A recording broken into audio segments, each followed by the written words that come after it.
क्या सोना महंगा होने वाला है? क्या युद्ध आपकी जेब पर असर डालने वाला है? और क्या दुनिया एक नए आर्थिक दबाव में प्रवेश कर रही है? आज की खबरें सिर्फ जानकारी नहीं, निर्णय लेने का आधार है। नमस्कार, मैं हूँ आपका होस्ट हितेश बारोट और आप देख रहे हैं एटर्नल द न्यूज, जहां खबरें नहीं समझ बनाई जाती है। भारत ने गोल्ड, सिल्वर और प्लेटिनम के आयात पर सख्ती बढ़ाई। इस फैसले का सीधा उद्देश्य फ्री ट्रेड एग्रीमेंट के जरिए हो रहे रूटिंग और टैक्स अवॉइडेंस को रोकना है। कई मामलों में तीसरे देशों के जरिए धातु आयात कर ड्यूटी बचाई जा रही थी।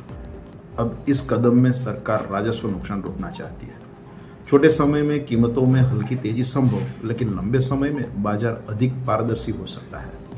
पेट्रोलियम और प्राकृतिक गैस मंत्रालय ने स्पष्ट किया, देश में एलपीजी की कोई कमी नहीं है। सरकार के अनुसार भारत के पास पर्याप्त बफर स्टॉक मौजूद है और सप्लाई चेन भी सामान्य रूप से काम कर रही है। यह बयान ऐसे समय में आया है जब वैश्विक तेल बाजार में अनिश्चितता बढ़ रही है। सरकार का संदेश साफ है, घरेलू स्तर पर फिलहाल कोई संकट नहीं। 19 अप्रैल से चारधाम यात्रा शुरू होगी।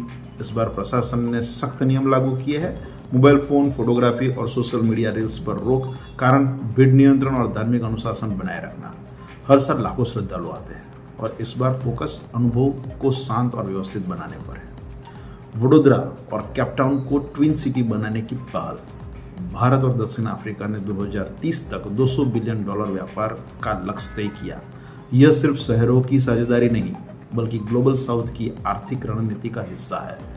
इससे इंफ्रास्ट्रक्चर, शिक्षा और निवेश में सहयोग बढ़ सकता है।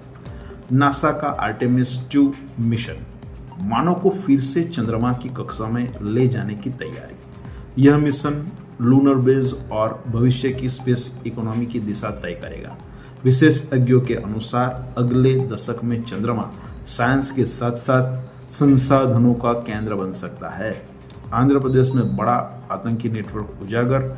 40 से अधिक सोशल मीडिया अकाउंट्स के जरिए संवेदनशील जानकारी साझा की जा रही थी पाकिस्तान, बांग्लादेश और अफगानिस्तान के साथ ही सीजीआई ने कहा, न्यायिक सुधार अब विकल्प नहीं, समय की मांग है। मध्य पूर्व का तनाव अब वैश्विक अर्थव्यवस्था पर सीधा दबाव बना रहा है। मूडीज के अनुसार ईरान से जुड़े संभावित संघर्ष का असर भारत की विकास दर पर पड़ सकता है। अनुमानित वृद्धि 6.8% से घटकर करीब 6% तक आ सकती है। मुख्य कारण तेल की कीमतों में संभावित उछाल। भारत, जो अपनी ऊर्जा का बड़ा हिस्सा आयात करता है, सीधे प्रभावित हो सकता है। दूसरी ओर अमेरिका में महंगाई का दबाव बढ़ रहा है। ऊर्जा लागत बढ़ने से आम जनता की जेब प्रभावित हो रही है। इस बीच एक हाई रिस्क ऑपरेशन। अमेरिकी एजेंसियों ने ईरान के अंदर जाकर अपने फाइटर पायलट को बचाया। इस ऑपरेशन को कमांडो यूनिट, हेलीकॉप्टर और एडवांस हथियार शामिल थे। यह सिर्फ एक रेस्क्यू नहीं, बल्कि रणनीतिक संदेश भी था। और अब राजनीतिक बयान और कड़े। डोनाल्ड ट्रंप ने चेतावनी दी, अगर हॉर्मुज स्ट्रेट बाधित हुआ तो स्थिति गंभीर हो सकती है। यह वह बिंदु है जहां एक क्षेत्रीय तनाव वैकल्पिक आर्थिक संकट में बदल सकता है। और आज है 6 अप्रैल। इतिहास में कई महत्वपूर्ण घटनाओं का साक्षी। 1930, आज के ही दिन महात्मा गांधी ने दांडी मार्च के बाद नमक कानून तोड़ा। यह सिर्फ एक विरोध नहीं था, बल्कि ब्रिटिश शासन के खिलाफ जन आंदोलन की निर्णायक शुरुआत। इस घटना ने भारत की स्वतंत्रता लड़ाई को जन जन तक पहुंचाया। 1992, विश्व स्तर पर बोस्निया युद्ध की शुरुआत।